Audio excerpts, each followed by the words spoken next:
एति तत्वतः। भगवान स्वयं कह रहे हैं हजारों मनुष्यों में कोई एक चलता है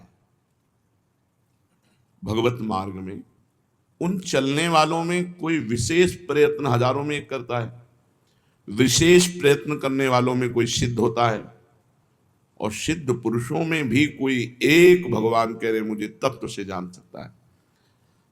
एक तो इतनी आधुनिकता है कि भगवान की तरफ चलना ही अच्छा नहीं लगता है, क्योंकि इसमें मन को मारना है। जब जन्म जन्म के पुण्य और संस्कार अभिव्यक्त होते हैं, प्रकट होते हैं, तो उसे साधु संग मिलता है। साधु संग मिलने का मतलब है हमारे ऊपर भगवान की बहुत कृपा है। अब मोहि भा भरोस हनुमंता, बिनु हरि कृपा मिले नहीं संता, पुण्य पुंज बिन मिले ही न संता, सतसंगति संस्कृति कर अंता। दोनों बातें, बहुत पुण्य एकत्रित हुए जन्म जन्मांतर के, जो भगवान कह रहे हैं हजारों में कोई एक चलता है। भगवान के मार्ग में चलना, भेष रख लेना या दंभ पाखंड करना, ये तो अलग की बात है। जन्म जन्म के पुण्य और संस्कार और कृपा तीनों जो बलवती होती हैं, तो उसका आकर्षण हृदय का भगवान की तरफ होता है।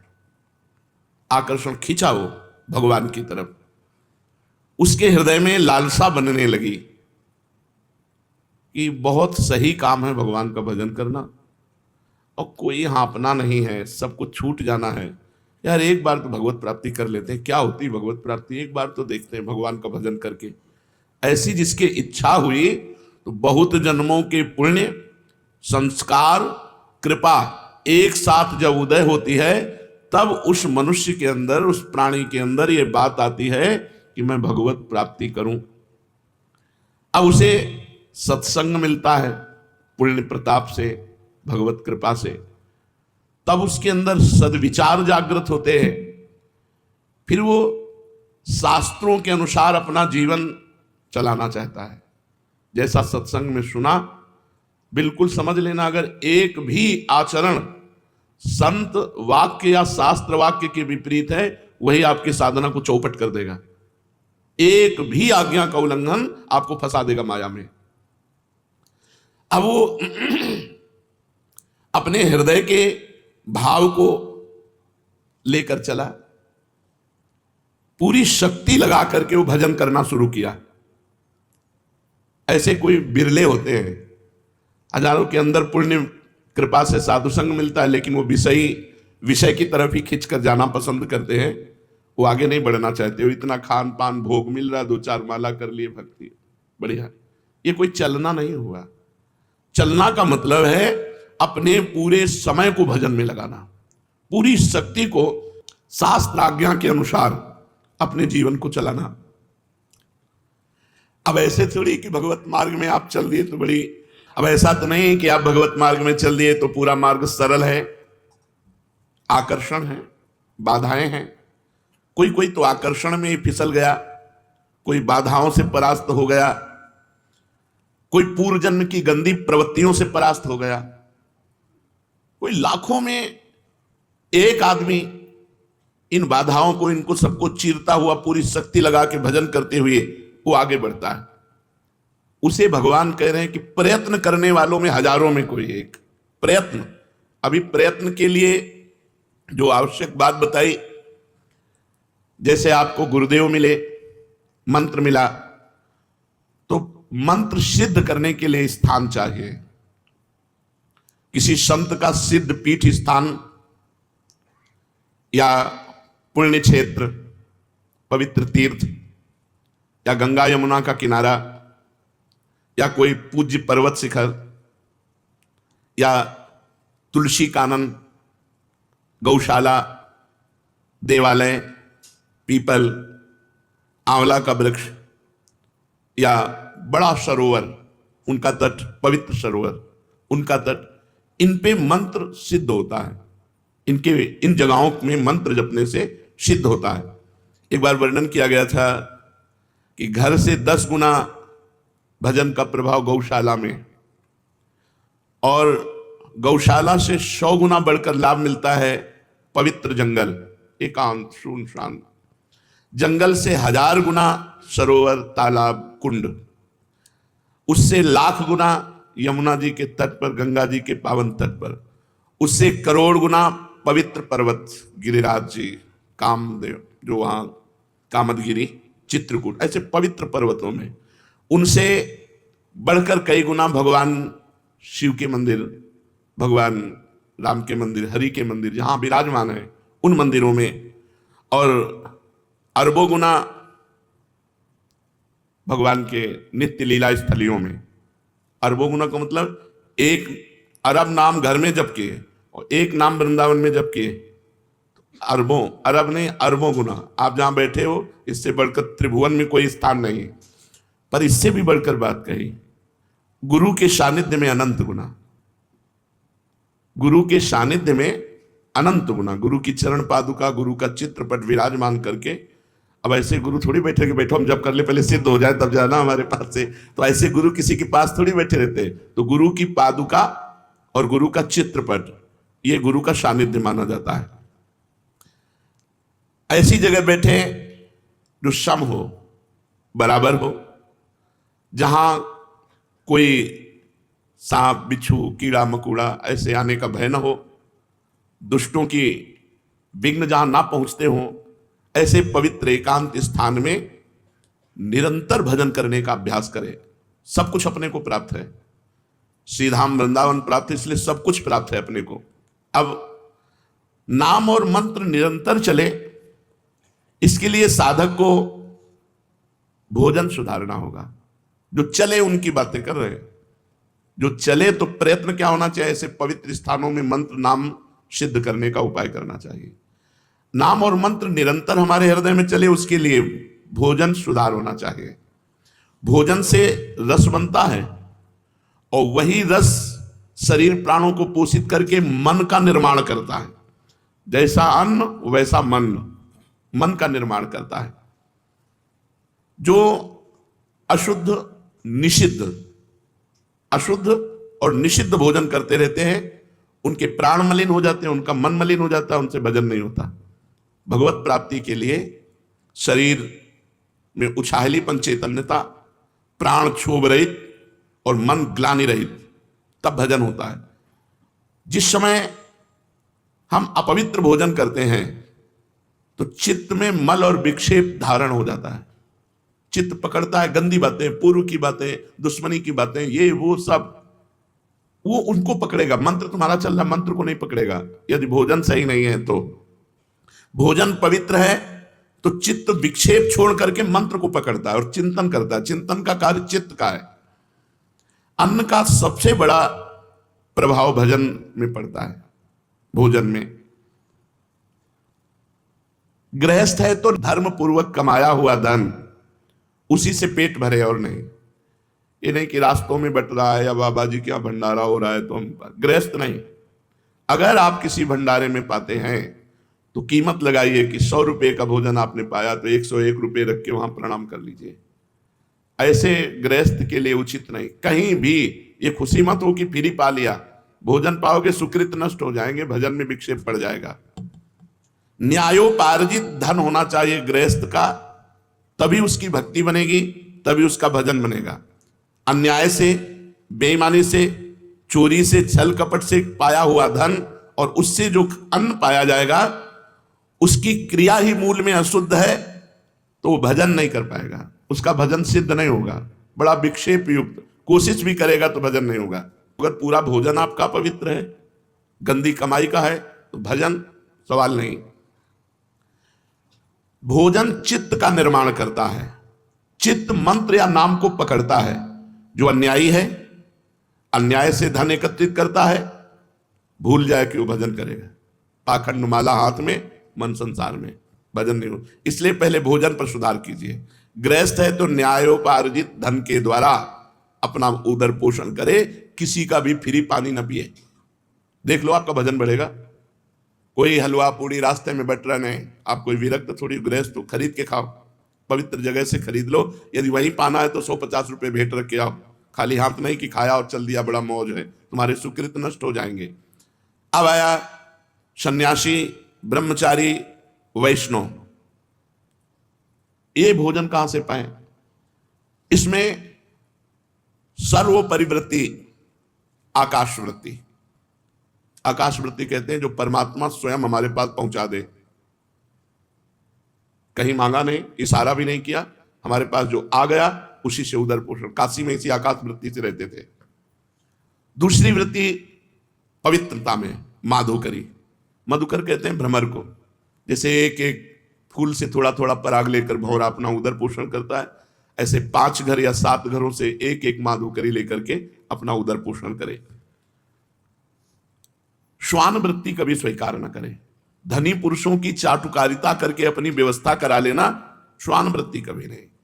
सिंह वृत्ति कभी धारण न करे, अपनी तपस्या का रुआब, अपना चमत्कार दिखा करके भरण पोषण नहीं। आकाश वृत्ति, मधुकर वृत्ति, मधुकरी वृत्ति, और सबसे महान है अजगर वृत्ति। आकाश वृत्ति में तो हम व्यवस्था करेंगे, हमारे पास 100 रुपये आ गए तो हम गेहूं लाएंगे, चावल लाएंगे, दाल लाएंगे, तब व्यवस्था। वो ये भी नहीं करेगा, बना बनाया मुंह के सामने आ गया तो खा लिया नहीं। अजगर वृत्ति, इन वृत्तियों को धारण करें। जो सन्यासी हैं, बैरागी हैं, भगवत मार्ग के पथिक हैं, अगर वो किसी आश्रम में पाते हैं तो पूरी पसीना निकालने वाली सेवा होनी चाहिए, 4-6 घंटे की सेवा की। नारायण स्वामी जी जब वृंदावन वास कर रहे थे तो 8 घंटे लेवरी करने के बाद कह देते मुझे 4 रोटी दे दो बस। 8 घंटे मेहनत करते और 4 रोटी लेते, खूब भजन करते।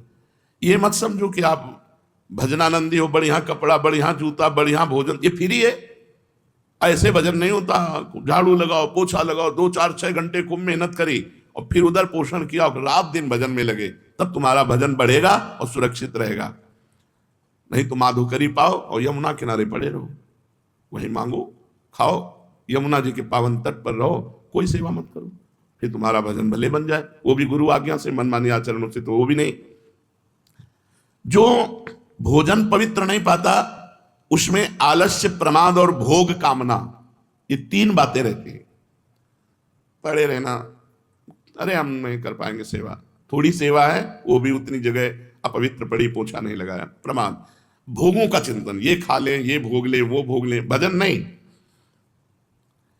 और चाहे गृहस्थ हो या विरक्त, भोजन आधा पेट अगर भजन करना।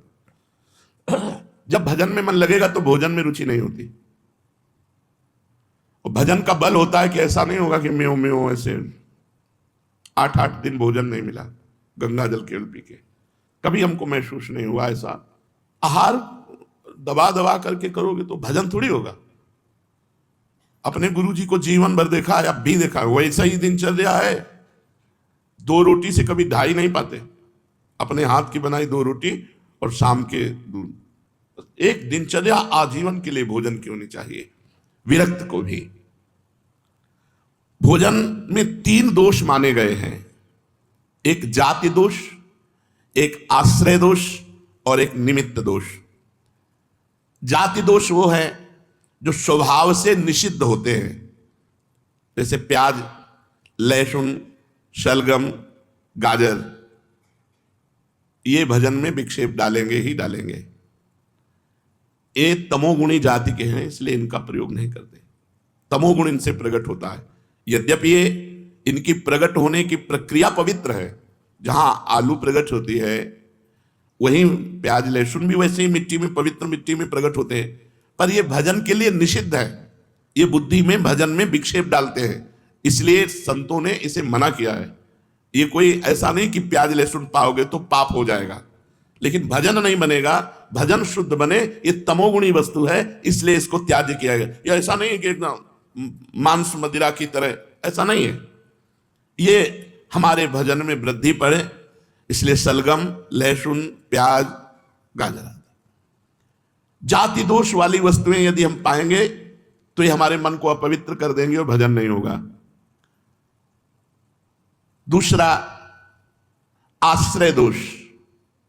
जैसे रसोई आपको खीर पूड़ी बड़ा पवित्र बना के दी गई, लेकिन उस रसोई में मांस रांधा गया है, वही गैस चूल्हा है, वही बनाने वाले हैं, वही पात्र हैं। ये आश्रय दोष हो गया। अगर आप पाते हैं तो आपकी बुद्धि भ्रष्ट हो जाएगी। जैसे मांस खाने से बुद्धि भ्रष्ट होकर उसका नरक गमन होगा, ऐसे ही उस रसोई का पाने से आपकी बुद्धि भ्रष्ट हो जाएगी, भजन में नहीं लगेगी। जैसे आश्रय दोष में पहला ये, जैसे शराब की बोतल है और उसमें गंगा जल भर दिया जाए तो आश्रय दोष के कारण वो गंगा जल आचमन के लायक नहीं रहेगा।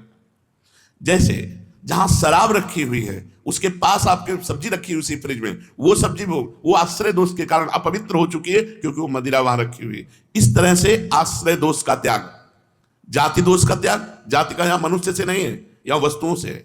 जो वस्तुएं शास्त्र निषिद्ध है उन वस्तुओं का सेवन न करें। आश्रय, आश्रय बहुत ही विवेक के, कहां भोजन, किनके यहां भोजन, कैसे आचरण करने वाले, बहुत ध्यान से। शुद्ध गाय का दूध भी यदि शराब के पास रख दिया जाए, जैसे फ्रिज है, बोतल शराब की रखी, वहीं दूध रखा है, वो दूध अपवित्र शराब की तरह आश्रय दोष के कारण हो गया, वो वैष्णव को कभी नहीं पाना चाहिए। इसीलिए बिना परिचय के भोजन नहीं करना चाहिए। अब अपने फ्रिज में क्या क्या रखे हुए है, कैसे खाता पीता है क्या। अब इसीलिए माधुकरी वृत्ति को हम ज्यादा प्रेरित नहीं करते।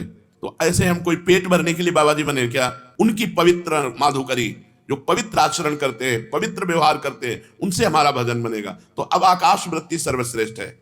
जो भगवान दे दे उसी से अपनी व्यवस्था करके खाओ पियो, भजन करो। जैसे अपने यहाँ श्री जी के विधान में किसी से मांगा नहीं जाता, कोई दान पेटी नहीं, किसी का कोई किसी भी तरह घुमाओ फिराओ नहीं। ऐसे नहीं है ओहो भाग्य खुल गए, रुपया रुपया के लिए बाबा जी बने, भोजन के लिए बाबा जी बने, भगवान के लिए बाबा जी बने। तो ऐसा नहीं संसार में कि अपवित्र ही लोग हैं, बड़े पवित्र भी हैं, उन्हीं से चलता है।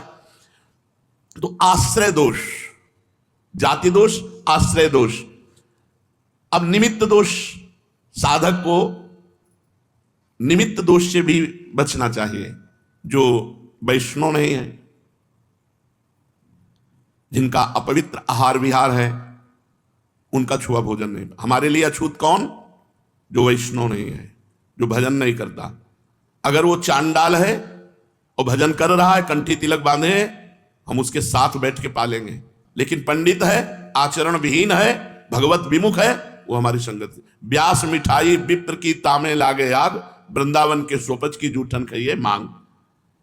अहोबत सुपच तो गरियान जिभ्याग्य वर्तते नाम तुभ्यम। वो स्वपच भी विश्व पूजनीय है जिसकी जिभ्या पे हरि नाम विराजमान है। जो भगवत भजन नहीं करते उनके हाथ का नहीं पाना, और कोशिश करें उनकी दृष्टि न पड़ पावे भोजन पे। जैसे हम ठाकुर जी के लिए पर्दा करके अगर ले भी जाना है तो थाल ढक कर कोई देख न पावे, पर्दा लगा के भोजन, निमित्त दृष्टि भी ना पड़ पावे ऐसे लोगों की जो भगवत विमुख हैं, जो नीच आचरण करते हैं, उनकी भी दृष्टि का निषेध। साधक को इन तीन दोषों से रहित भोजन पाना चाहिए। जाति दोष, आश्रय दोष, निमित्त दोष। कहां रखा है इसका भी प्रभाव पड़ता है। अब प्रधान वस्तुएं कह रहे हैं कि जैसे गौ का दूध है, गौ का दही है, गौ का घी है, ये पवित्र भजन में बहुत सहयोगी होंगे। फिर तो पेट पालने के लिए, भजन के लिए गौ का दूध, जैसे भैंस का है, बकरी का है, भजन के लिए नहीं। भजन के लिए गौ का दूध, गौ का घी। जैसे कुछ लोगों का मानना है कि दूध नहीं पीना चाहिए क्योंकि उसके बछड़े का हिस्सा है। कुछ लोग अपनी बुद्धि के द्वारा, ऐसे बहुत से लोग हैं, हम उनका निषेध नहीं करते, लेकिन उनको बताना चाहते हैं कि हमारी ऋषि परंपरा ही रही है कि गौ और गौ के दुग्ध घी से यज्ञ आदि करना और अपने पालन पोषण के लिए गौ दुग्ध प्रयोग करना। यहां तक तुम भगवान तो नहीं हो, तुम्हारी बुद्धि में जो बात आई, हमारे भगवान श्री कृष्ण गौ में चराने गए, गौ में दुही जाती थी, गौ दधी, गौ मक्खन, गौ घृत, ये बाढ़ थी हमारे ब्रज में। हाँ, अब उसमें जो सिद्धांत है, यदि आप नवीन बछड़े को ईमानदारी से पिला के देखना, चारों थन रोज पिला दो, वो बीमार हो जाएगा, उसकी सामर्थ्य नहीं। क्योंकि भगवान ने क्षमता रखी है गाय के दूध में इतनी कि एक थन अगर छोटा बच्चा है पल जाएगा, थोड़ा बड़ा हुआ तो आधा आधा विभाग, आधा गौ सेवक और आधा बछड़ा, खूब पुष्ट बना रहेगा। ये शुरू से परंपरा रही है हमारे शास्त्रों में, स्वयं भगवान ने की ये बात। लेकिन हमारे शास्त्रों में रहा है, बहुत से ब्रह्म ऋषि तो गौ दुग्ध पान करके केवल रहते थे। वशिष्ठ जी के यहाँ विश्वामित्र जी ने ही तो जब गाय का प्रभाव देखकर बड़े बड़े ब्रह्म ऋषियों के यहाँ गौएं और गौ सेवा और गौ दुग्ध और घृत आदि से पालन, तो आज भी गौ दुग्ध, गौ दधि और गौ घृत, इन तीन का प्रयोग भोजन में भजन के लिए बहुत सहायक है। यहाँ शास्त्र के विरुद्ध बात नहीं, समाज को संत वेश में वही परोसना चाहिए। तस्मात् शास्त्रम प्रमाणम ते कार्याकार्यो व्यवस्थित हो, जो शास्त्र कहता है वो बिल्कुल दब्बू कायर है जो शास्त्र विरुद्ध की बात को इस बात में सुने और हाँ में हाँ मिला दे। नहीं, तस्मात् शास्त्रम प्रमाणम ते कार्याकार्यो। हाँ, हर पशु हमारे यहां सेवित है। हमारा सनातन धर्म हर पशु की सेवा करता है, कुत्ते की भी सेवा करता है, कुत्ते में भी भगवान देखता है, गधे में भी भगवान देखता है। भगवान देखने के लिए भगवान आदेश किए, विद्या विनय संपन्ने ब्राह्मणे गविहस्तनी, सुनी माने कुत्ता, सुनी च सुपाके च पंडिता समदर्शिना। जो विद्या विनय संपन्न ब्राह्मण में, कुत्ते में, चांडाल में, हाथी में एक ही भगवान को देखता है। सनातन धर्म देखता है, व्यवहार नहीं करता। व्यवहार एक जैसा जो करे वो मूर्ख, और जो व्यवहार नहीं दर्शन एक जैसा करे वो पंडित समदर्शिना। पंडित वही जो सब में भगवान को देखे, सब में, लेकिन व्यवहार तस्मात् शास्त्रम प्रमाणम ते कार्याकार्यो व्यवस्थित हो। भजन में दूध ना मिले तो भला, लेकिन अन्य पशु का दुग्ध बाधक है। गाय का दूध, गाय का दधी, घी, श्वेत तिल, मूंग, कंद, केला, आम, नारियल, आंवला, धान, जीरा, जौ, गेहूं, नारंगी, इनका प्रयोग करें।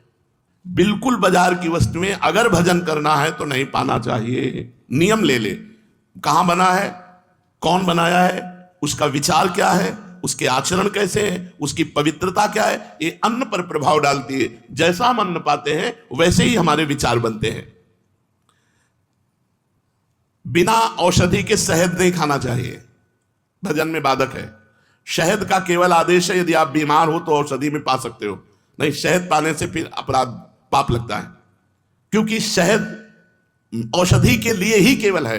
जैसे टेबलेट औषधि के लिए हैं कुछ, आप उनको नशे के लिए प्रयोग करने लगे तो निषेध है, आपको टेबलेट ऐसे नहीं मिले बिना डॉक्टर। तो ये मधु जो शहद है ये बलवर्धक है, ऐसे नहीं खाना चाहिए, शास्त्र आदेश करता है, भजन नहीं बनेगा। केवल औषधि में इसका प्रयोग है कि आयुर्वेदिक आदेश है ये औषधि पानी शहद से, अनुपान से, तो शहद ले लिया जाए। उपासक को चाहिए कि जिस अन्न को शाम के बनाया गया सुबह न पाए। पकवान में जैसे घी से तले हुए पदार्थ हैं ये एक दो दिन तो ठीक है, लेकिन जैसे रोटी दाल है ये अन्न कच्चा अन्न है, ये बासी अन्न और रूखा अन्न, और जिसमें बाल पड़ गया है, मक्खी मर गई है, ऐसे अपवित्र अन्न, इनका त्याग करे। कांसे के बर्तन में साधक न पावे। अपने लोग तो रज, बड़ी कृपा है, रज के ही पात्रों का प्रयोग है। भोजन के संबंध में और एक बात ध्यान रखनी चाहिए कि भोजन पाते समय आपका चिंतन कहां गया है, चिंतन कहां है। भोजन पाते समय ना भोजन में चिंतन होना चाहिए और ना किसी व्यक्ति वस्तु स्थान का। अगर किसी व्यक्ति का चिंतन करते हुए भोजन पाते हो तो उसका स्वभाव गुण आपके ऊपर जारी हो जाएगा, लागू हो जाएगा। आपको 24 घंटा परेशान रहना पड़ेगा उसी के स्वभाव का। यदि वो कोई संत है तो आपका भजन 24 घंटा बढ़ेगा, 24 घंटे इसका प्रभाव रहेगा, जो विशेष रहेगा 24 घंटे प्रभाव रहता है। तो भोजन पाते समय उपासक को बहुत सावधानी पूर्वक अपने चिंतन को प्रभु में या किसी महाभागवत में, गुरुदेव संत जो सिद्ध महापुरुष हुए हैं, इंद्रियों को बल मिले, निद्रा आलस्य प्रमाद न सतावे, इसलिए बहुत सावधानी से थोड़ा भोजन पा लीजिए। ये बहुत बार सत्संग में कहा गया है। यदि भोजन पाते समय स्त्री पर स्त्री का गलत भाव से चिंतन करोगे तो मंत्र सिद्धि प्राप्त हो ही नहीं सकती, क्योंकि आपका मन पतित हो जाएगा। यदि भोजन पाते समय किसी द्वेषी का चिंतन करोगे तो मन में जलन पैदा रहेगी, 24 घंटे परेशान रहोगे। बहुत सावधानी से भगवत चिंतन करते हुए पवित्र भोजन और कम मात्रा में भोजन ले। सन्यासी, वैष्णव, विरक्त, इनको चाहिए कि भोजन परख करके ही पावे, भले उपवास करना पड़े, ऐसा वैसा भोजन न ले। चर्चा भोजन ये विशेष। अब दूसरी चर्चा, अगर साधक बैठ करके हंसी मजाक करके परिस्त्री का स्त्री आदि की चर्चा, काम आदि की चर्चा करते हैं, तो उस स्थान को तुरंत छोड़ देना चाहिए।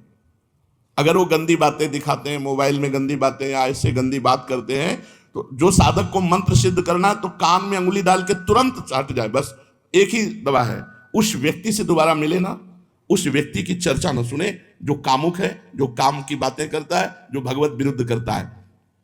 और संतानोत्पत्ति के लिए ऋतुकाल के 1 सप्ताह के बाद अपनी पत्नी का सहवास गृहस्थ कर सकता है, अन्यथा वो भी दूरी बना के रखे।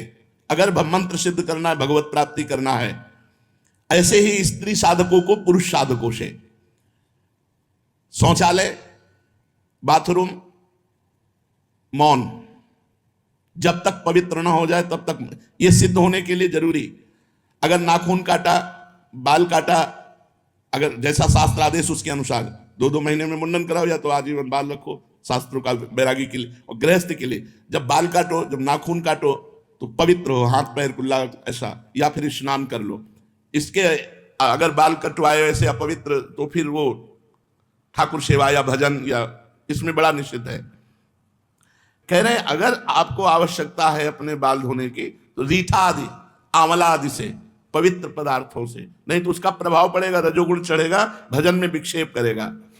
कभी जूठे मुंह न रहे, कुछ भी अगर खाया तो आचमन करें 3 बार, राधा वल्लभ श्री हरिवंश, राधा वल्लभ। वैसे शास्त्री तो केशवाय नमः, नारायणाय नमः, माधवाय नमः।